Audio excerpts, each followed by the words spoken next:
Welcome to Man Does Tech, where I solve the problems you didn't even know you had. You will begin by preparing the iPad and collecting essentials: a charger, a Lightning or USB-C cable, and a second device for diagnostics. First, check settings to confirm model and iOS version so you apply the correct steps. Back up now to iCloud or iTunes to protect data.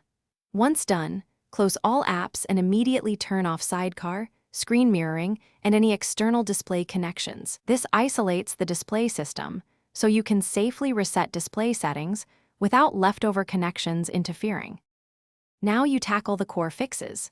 First, toggle display zoom and adjust brightness and true tone to test if scaling caused the double screen effect.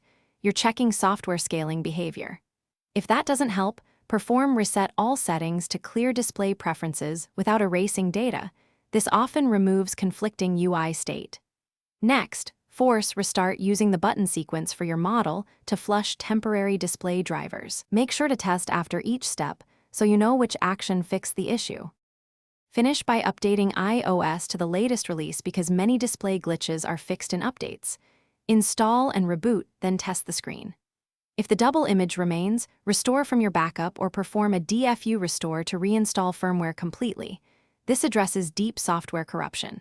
If that still fails, suspect hardware, loose connectors, or a failing display. In that case, contact Apple support or visit an Apple store for diagnostics. One tip: document when the issue occurs to speed up technician. Thanks for watching. If you found this helpful, don't forget to like and subscribe.